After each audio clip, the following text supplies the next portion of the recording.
en smerte i venstre side af brystet. Vennerne de siger, du knuser mit hjerte, men jeg siger fuck det. Jeg elsker dig. Baby, du ser smuk ud, når du låner min t-shirt.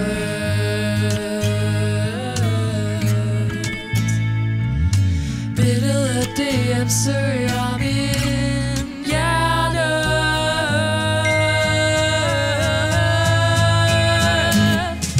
Jeg er den eneste, der ved hvem du er. Jeg ser det i dine øjne, det er dig og mig. For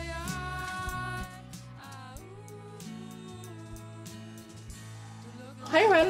Hej Flora, kan du se dig? Flot kjole. Tak. Det er også mega godt at se dig. Er det til mig?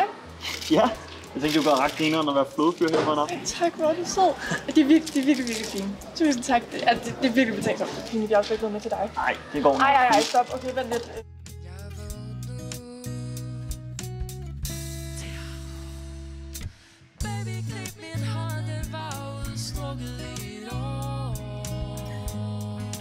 Tada!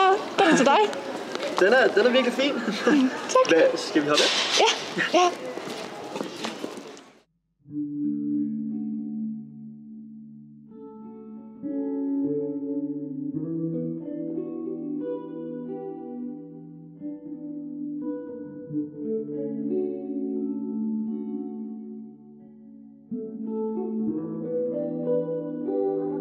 Nå, hvad laver du så, når du ikke køber blomster til piger og tager med på bar?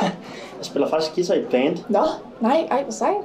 Ja. Altså sådan en ægte band, eller er du sådan en SoundCloud-rapper? Hvad skal ikke det band, skal jeg sige dig? Selvfølgelig. Vi dropper faktisk det vildeste debutalbum her snart. Nej, hvor sejt. Jeg er også rimelig selv stolt af det. Ja, det kan jeg godt forstå. Hvad, er du spillet guitar? Eller? Ja, og skriver sange her og der og sådan noget. Multitalent alligevel. Hvad så? Er det så sådan nogle hjertesmertesange? Totalt hjerteskærende. Nej, men der er heller intet så godt som lidt følelsesporno. Må man spørge, hvem der tager æren for dit knuste hjerte? Der er vel ikke sådan nogen som sådan. Jeg har aldrig rigtig været i et forhold, så det er egentlig bare piger, man har haft noget med. Ja. Her og der. Ja, klart. Ja. Så hvad så nu? Så var det bare, nu du har lyst til at prøve kræfter med det. Hvad mener du? Altså du ved, Tinder og dating. Flora? Ja. Jeg tror måske ikke, det her var den bedste idé, alligevel. Hvad? Jamen, jeg tænkte sådan lidt med noget casual, og jeg tror måske, du har lidt andre forventninger. Nå, ej, det var overhovedet ikke sådan ment. Altså, det var 100% også det, jeg tænkte. Ja, nej, selvfølgelig. Altså, det kan det sagtens være for mig også. Altså, jeg var bare lidt nysgerrig. Altså, det er ikke fordi, det behøver at være noget romantisk lige nu. Eller, altså, du ved, vi har lige mødt hinanden. Så, ja. Snilt. Altså, casual er så godt for mig. Sagtens, altså, casual var perfekt for mig. Sorry, casual så godt. Ja. Sikker? Ja, snilt. Ja. Okay. Ja.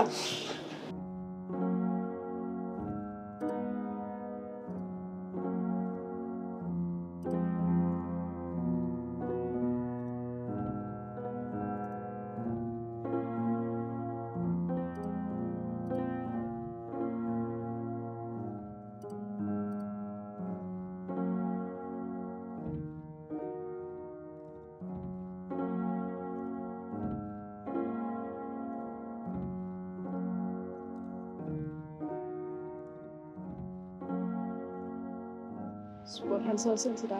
Mhm. Eller, altså okay, måske ikke sådan lige så meget, men altså sådan, han har bare så meget på hjerte, og altså sådan, han købte blomster til mig, og han betalte os for øllen, så jeg tænker, det går op. Okay. Hvad er der? Du er bare så dejligt dum nogle gange, Flora. Altså, han er totalt meget på udkig efter en fangirl, der kan interviewe ham. Okay, jeg interviewede ham altså ikke. Altså sådan, han komplimenterede med kjole, og han gemmer blomster. Det skulle da godt. Hold nu op. Wow. Så hvornår skal I giftes? Stop, okay, så spurgte han ikke så meget ind, men altså, det er jo ikke alle, der er lige gode til det. Altså, og vi aftalte også at holde det casual for nu. Nej, men egoister forbliver egoister, så længe de får lov. Og så, hvem fanden køber blomster og inviterer på øl, og regner med, at den anden er helt indforstået med, at det er bare noget casual? Kan du ikke selv se, hvor fucked up der? Okay, nu synes jeg, du er lidt for grov. Altså sådan, jeg havde det mega hyggeligt. Er det ikke det vigtigste? Jo, Jo, men det er det da. Jo, tak. Godt. Så synes jeg ikke, vi skal snakke mere om det. Altså hvad med dig, min bedrevidende ven? Hvordan går det så med dit datingliv? Mig? Mm. Nej, det der kærlighedshejs, det er sgu ikke lige noget for mig. Helt klart. Det er sgu da rigtigt.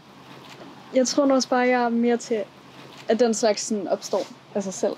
Altså, du ved, så bliver man venner, og så lærer man hinanden bedre at kende, og så, ja, så sker det naturligt. Og så undgår man også de der creeps, du ved.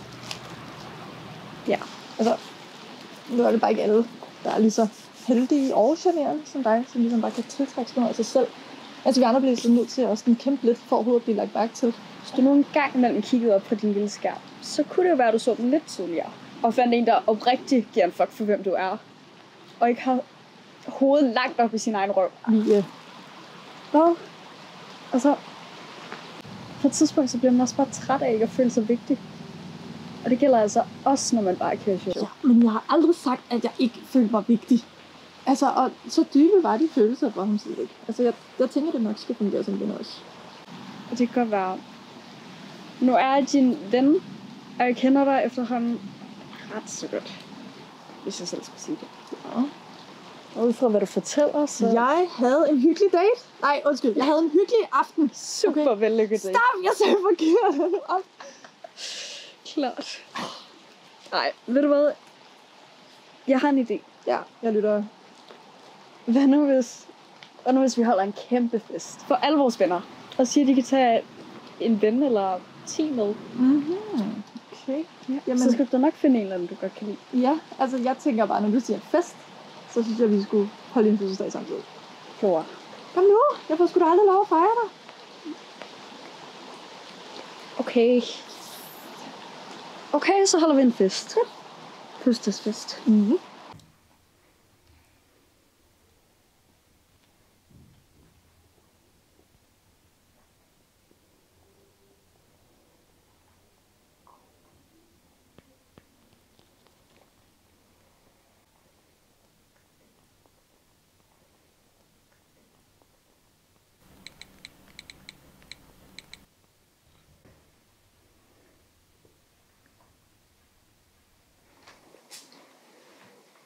Altså, hvad kigger du på?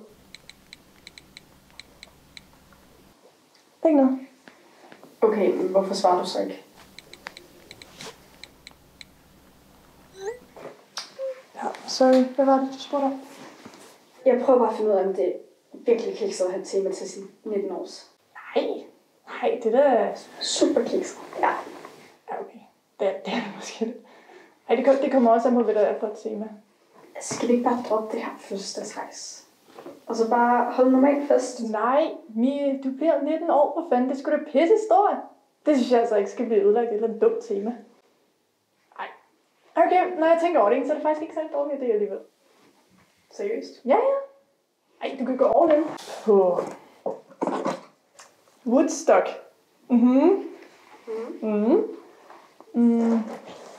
Du kan også bruge noget af det her glimmer noget, og så gør det sådan lidt euphoria-agtigt. Det er da sygt sejt, er det ikke det? Ved du hvad? Vi dropper temaet.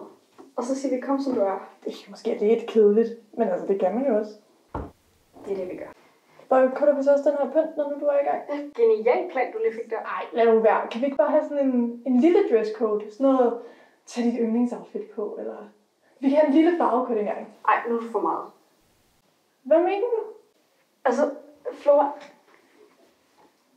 hvis du skal finde en kæreste til den her fest, som er helt grund til overhovedet at holde den, altså ikke fløjtende lige meget, om du er grøn eller gul på. Jo. Men mindre vi holder en lyskrydsfest. Så det er jo genialt. Så slipper man også for alt det der krydsforhør om folks kærlighedsstatus. Det er noget altid vold og akavet. Altså, skal vi nu også til at dele et kærlighedsCV'er ud, eller hvad? Det er faktisk ikke en dum idé. Jeg har aldrig haft sønderligt imod lidt transparent på. Hvor er det skønt. Så var det så et ja, jeg hørte? Til temaet? Aldrig. Nej, til festen skulle jeg. Kom nu. Okay, men vi holder en fest. Ja. Men så skal jeg ud og handle ind. Men det er så fint. Jeg rydder bare lidt op så. Jamen, så ses vi. Det gør vi.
Hej. Var det dejligt at se dig. Lige måde. Var det skønt, du bare var frisk på at mødes? Selvfølgelig, det kunne du ikke sige nej til. Og så har jeg også hørt, at det er lidt sundt at gøre noget spontant en gang imellem. Ja, men det kan du godt have ret i. Det er godt lige at komme lidt ud fra sin komfortzone igen. Absolut. Ja. Hvordan går du så og har det? Jamen, jeg har det egentlig meget godt. Ja. Dejligt. Hvad med dig? Jeg har det også meget godt. Har jeg lige været en lille smule nervøs, må jeg indrømme. Ja, nej, men det har jeg også. Det er godt at vide, at man ikke er den eneste. Ja. Hvordan kunne det så være, at vi skulle på et kunstmuseum? Jeg synes bare, det virkede oplagt at invitere sådan en sej type som dig ud og på lidt eventyr i kunstverdenen. Det er sådan en sej type som mig, der er rigtig glad for, at sådan en sej type som dig havde lyst til. Det er godt.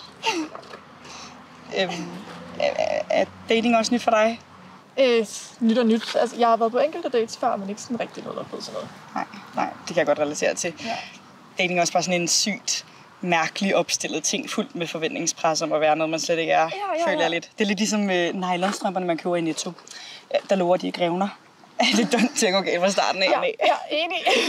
Men jeg har også bare så svært ved at være mig selv. Og sådan, jeg føler bare aldrig rigtigt, at jeg kan gøre det godt nok. Nej, det er true. Men sandheden er også bare, at jo mere vi flygter, jo mere utilstrækkelige bliver vi. Mega klogt sagt. Jo tak. Men så er du så bare sådan en gennemsyret kunstelsker, eller går du også og laver nogle andre spændende ting? Gennemsyret tror jeg ikke helt, jeg er endnu, men jeg vil lave en teaterforestilling her nu. Men ellers så går jeg bare lidt og hygger mig. Men altså, jeg læste din bio, at du skriver poesi. Ej, altså, det der med teater, fuck, hvor er det sejt, du spiller teater. Så cool. Det vil jeg da lige høre lidt mere om, så kan jeg plapre min poesi bagefter. Nå, jamen okay. Det er vel egentlig sådan lidt en nyfortolkning af Hamlet. Sådan lidt sådan en Vogue-udgave. En feministisk opsang, tror jeg, man kunne kalde det. Ret spændende, ja. Okay. Ja, og i år har jeg fået en af de store roller. Ej, så sejt! Ja. What? Det er jeg da gerne ind og se. Jamen, det skal du da. Det vil være mega fedt. Ej, jeg glæder mig allerede. Det er spændende. Men ja, okay. Hvad skriver sådan en som dig om? Jeg tror, sådan en som mig skriver mest om navneløse blomster og smagsløse forelskelser og den endeløse proces i at finde sig selv i en verden, der er dybt godnat. Mest sådan noget, du ved. Men jeg har faktisk lige lavet en aftale med et kodylt fedt band om at sætte noget musik til nogle af dem. Ej, det er sgu da mega fantastisk. Det må jeg da høre på det tidspunkt. Ja, måske, hvis du er heldig. Nå, jamen det håber jeg da så, at jeg er. Ja. Jeg tænker først lige, vi skal se på noget sej kunst. Ja, lad os gøre det. Kom.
Se lige fiskehajen derovre. Nej, jeg er så bange for fiskehajer. Jeg er faktisk sygt bange for fugle. Er du? Ja. Ej, der var engang til en fest, ikke, der var ved at blive et levende af en svane. Så sådan siden, da jeg ikke kunne nærme mig de fester. Festerne eller svanerne? Fester? Nej, undskyld. Svanerne. Ja. Nå, okay, så jeg kan godt invitere dig med til min vens fest på fredag. Mener du det? Ja, selvfølgelig. Altså, han holder det i sit sommerhus, og han har sagt, at jeg må invitere dem, jeg har lyst til. Ej, hvor fedt. Det vil jeg vildt gerne. Tak. Selvfølgelig. Du kan også bare, hvis du har en ven eller noget, du gerne vil have med, så er de også meget velkomne. Jeg ved godt, det godt kan være sådan lidt skræmmende at tage til en fremmedsfest helt alene. Ja. Og altså, jo flere vi er, jo bedre. Ja, ej, fedt. Jeg vil glæde mig allerede. Du var lige...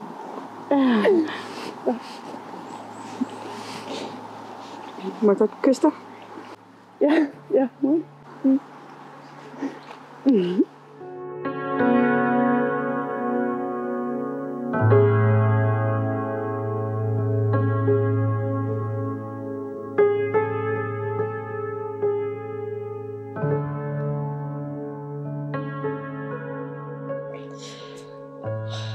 Det er jo helt latterligt, hvor mange knuder, der kan være på en ny gammel. Den er fandme ikke ny. Det lover jeg dig for, den er. Er det det? Jamen, så prøv du selv. Okay.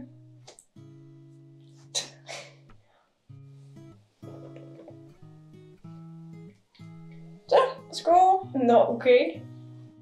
Jeg skal bare gøre det ordentligt. Det er jo nemt nok for dig at sige. Ja, det er det vel. Jeg tror altså aldrig, jeg lærer at fatte det der strik. Ej, altså ikke med den der teknik, du kører der. Eller, du har fundet din egen stiler. Så kalder du den knudestrik. Haha. Nej. Jeg synes, du er god til meget andet. Som hvad? Kærlighed for eksempel, det synes jeg faktisk, du er ret god til. Det vidste jeg ikke, man kunne være god til. Det ved jeg ikke, om jeg synes, at manden kan være god til, men det synes jeg faktisk, du er ret god til. Du er i hvert fald god til at være det på sådan en ret cool måde. Og så er der sådan lidt af andre, der sådan snubler rundt og falder og slår os, eller dør af angst. Nu skal vi ikke glemme alle de blå mærker, jeg selv har samlet. Men vi skal ud og have det sjovt og mærke, at vi lever for fanden. Altså, Ja. ja, og derfor så synes jeg, at vi skal ud og falde rigtig hårdt på floor. Gammel. Jeg har bare sådan inderligt trang til at danse og bare give lidt slip. Jeg har en idé. Ja. Skal vi ikke tage på cozy i aften? Bare dig og mig. Kom nu, Flora. Flora. Stop. Jeg har faktisk lige sagt ja til at tage med til en privatfest. Privatfest? Hvem holder privatfest? Ja, du er også så stor fortæller for at man mødes i virkeligheden, så du vil nok ikke tro mig, når jeg siger, at jeg faktisk fandt den her sygt seje person på Tinder, som jeg mødtes med i går. Og hvad gjorde du? Ja, no, mega crazy. Men altså, jeg mødtes med den her sygt seje digter Sol, og altså, de følte bare fucking nice, og så inviterede de mig med. Vildt. Hvorfor har du ikke fortalt mig det? Det ved jeg ikke, jeg tror bare, det gik sådan lidt hurtigt. Crazy. Jamen, var det en god date? Helt vildt. Jeg endte faktisk også med at kysse. Det var sindssygt romantisk. Du fatter det slet ikke. Sindssygt.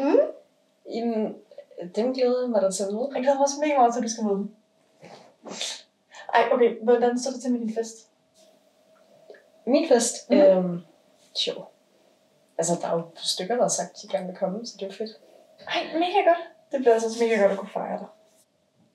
Og du så, men det er vel ikke så nødvendigt, nu hvor din Tinderfling er inde i billedet. Nu op, vi skal sgu da fejre dig uanset.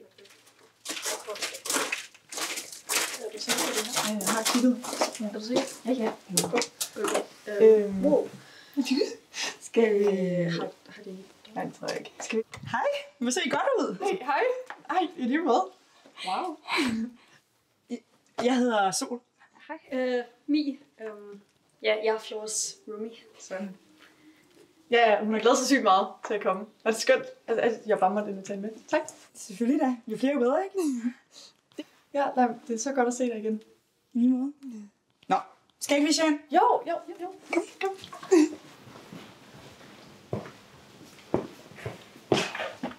Ikke? Og så har vi også en bassist, der hedder Erik, som også, han skriver en lille bit smule. Ikke lige så meget mig. Må jeg høre, hvad du siger? Ja. Det lyder sådan. Jeg føler en smerte i venstre side af brystet. Vennerne de siger, du knuser mit hjerte, men jeg siger fuck det. Baby, du ser smuk ud, når du låner min t-shirt.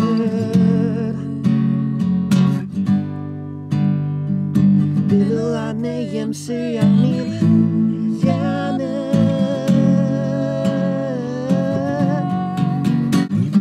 Jeg er den eneste, der ved hvem du er. Jeg ser det i dine øjne, det er dig og mig. Men kender du mit indre jeg? Der lukkede mig ind, men der lukkede nu. Er de ikke vilde? Jo. Skal vi sætte os? Ja, jeg skal lige hente min jakke. Eller nej, noget inden jakke. Det kommer jo lidt. Ja.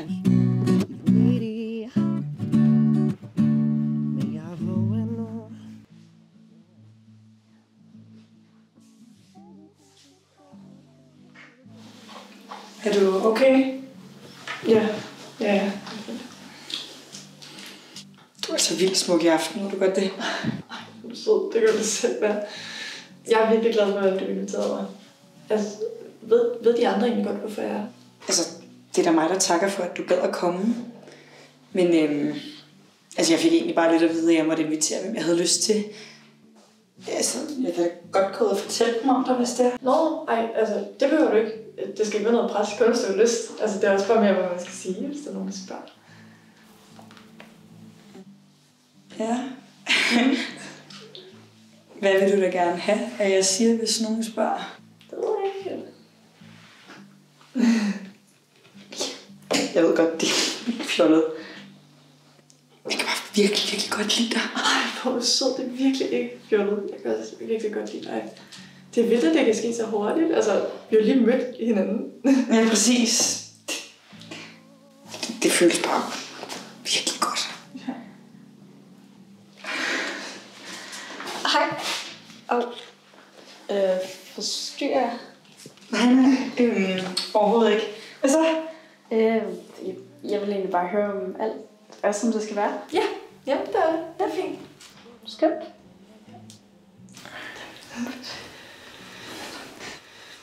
Kender du egentlig Johanna og Erik? Ja, de spiller i bandet, som hjælper med mine digte. Og så er det så også Johanna, der holder festen. Hvor kender du dem fra? Nå, bare fra Tinder af. Ja, altså, de var casual. Ej, Mille. Undskyld. Venner, min fejl. Ja, nej, de datede aldrig. Hyggeligt. Mm-hmm. Casual kan der også noget. Ja. Altså, jeg vidste slet ikke, de spillede samme band. Jo, det gør de, men det er da også et sygt tilfælde.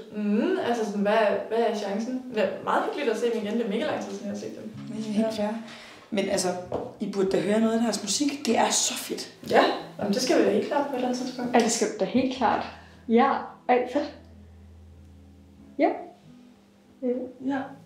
Men kan jeg ud og sige hej? Jeg tror, de vil blive vildt glade for at se dig. Og så kan jeg jo lige fikse nogle drinks til os imens. Fedt. Hvad kan du tilbyde? Jeg kan lave pina coladas. Altså, det er ikke med dig, Flora, men jeg er på. Ja. Det lyder godt. Godt, så fikser jeg sådan. Hej. Hey, er du sikker på, at du vil det? Ja, hvorfor skulle jeg ikke det? Du virker bare lidt tøvende. Nej, det er sgu da for fjollet, det her. Kom nu. Flora, jeg kender dig, og det er også okay, hvis du ikke har lyst. Altså, vi kan bare se hjem.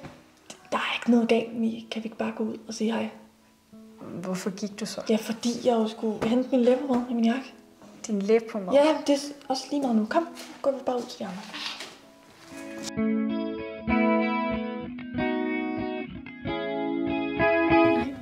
Har I også lavet koncerter til spidsen? Altså, jeg er helt sikker, men vi skal nok lige lave det der debutalbum først, der, så man ved at komme ud og sådan noget.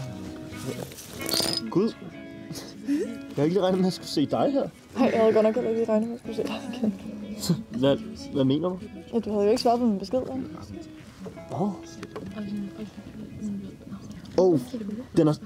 Den er ikke sendt. Mener du det? Ja. Okay, what? Jeg troede lige, du havde ghostet mig også. Ej, shit. Ej, det er så dårlig stil sådan noget. Det gør jeg mig ikke i. Jeg synes selv, det er fucking noget, andre mennesker gør det. Men også? Ej, det er meget rart at vide, at du ikke havde ghostet. Ja, okay. Gud. Hej, Flora. Hej. I kender hinanden? Det ved jeg ikke. Kender. Jeg tror ikke, jeg vil kalde det. Vi er matchet på Tinder. Ja. Du har virkelig en typer. Okay, det har I jo så virkelig også.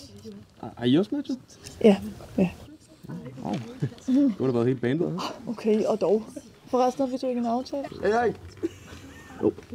Ja. 2 sek. Jo. Beklager, altså. Jeg tror ligesom bare sådan, jeg blev grebet lidt af stemningen, ikke? Men det er ikke rigtig så meget om mig, det der med at møde folk fra internettet. Men det var meget hyggeligt at skrive dig. Okay, det kunne du måske bare have sagt til mig lidt før. Sorry. Det var ikke min mening at sorte Flora, men... Nej, så synes du, det var lettere bare at ghost mig? Dårlig stil, bro. Jeg har jo ikke skrevet så længe, altså. Jeg tænkte ikke, det stak så dybt. Nej, okay, men vi havde jo så ligesom en aftale, at der var så nogen, der valgte at overholde. Ja, men altså, jeg havde også tænkt Ej, okay, kan folk ikke bare snart fucking bestemme sig for, hvad det er, de gerne vil? Ej, okay, undskyld, det var måske lidt voldsomt. PMS, eller hvad man kalder det. Ej, jeg blev grebet af stemningen. Det er fint. Tak for undskyldningen. Det er helt det. Okay. Ja. Jamen, jeg må også hellere tage den ølbong der, men Ja. det var hyggeligt at tale. Ja, det var så fint. Du er okay? Ja, det er fint. Men nu giver det til gengæld langt bedre mening. Men hvordan er du egentlig endt her? Det var Sol, der inviterede mig.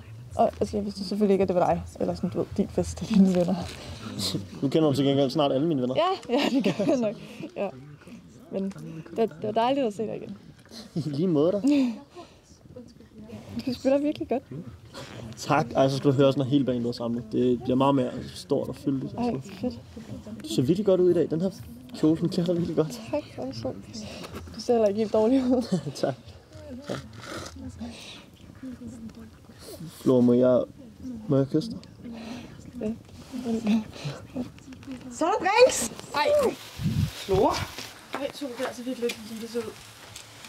Sagde du ikke lige, at I ikke havde noget? Jo, det har vi virkelig heller ikke. Det kan jeg da se her. Ej, Sol, vent lige lidt. Lad mig være. Du skal ikke snakke til mig igen. Er du forstået?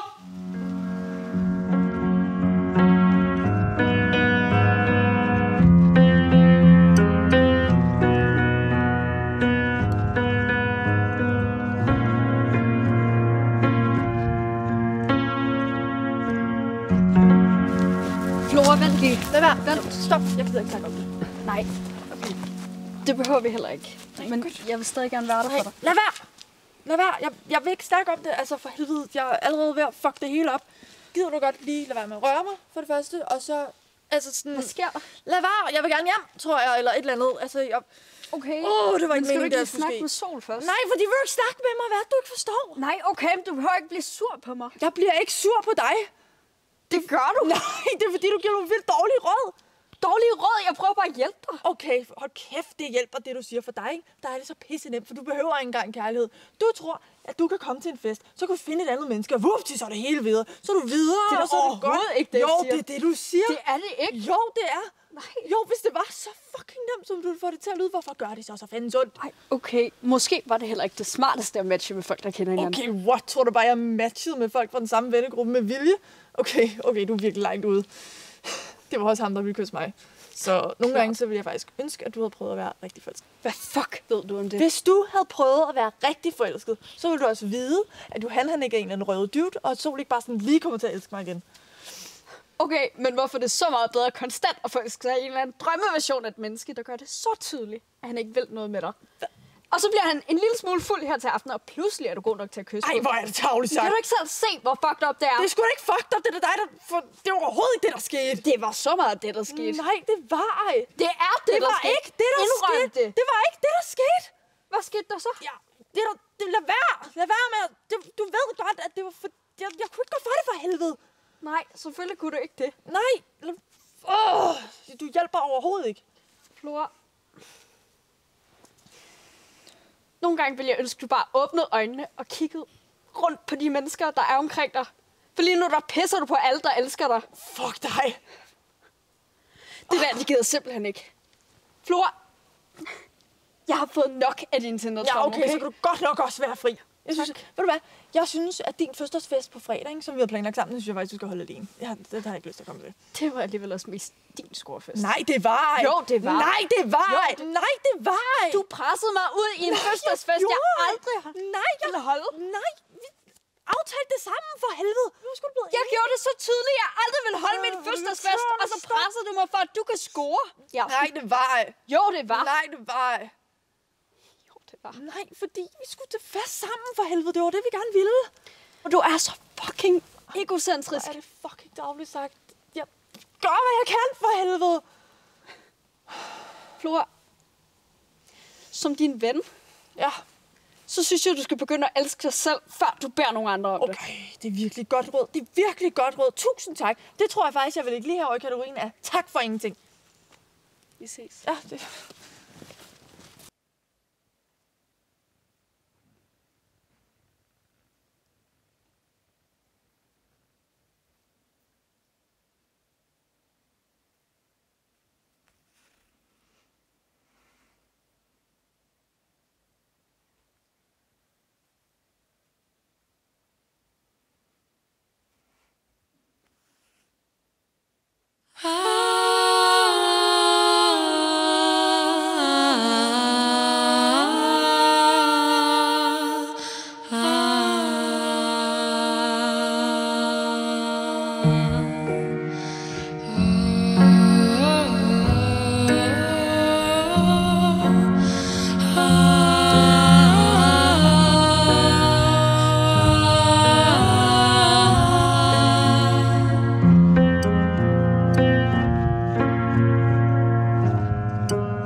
Mørke mellem dine hænder, der går snestorm i dit sind, puster livløs til en vinter med den tåge vi har skabt, som når livet havler over dig og granater falder ned, sprænger huller i dit indre. Du hører ham viske et farvel, som et landkort vi får hvil på. Nu er der endnu længere hjem igen. Du har kuldskær i dine øjne, jeg har tomhed i min favn, brænder smilet af i kæder, glæder vejen ud igen, som når livet havler over dig, og granater falder ned, sprænger huller i dit indre. Du hører ham viske et farvel, som et landkort vi får hvile på. Nu er der endnu længere hjem igen. Mit tomme loft er fuld af længsel, mit kød og hud vil splittes ad, som en årstid jeg har misset, er min krop et kuldechok.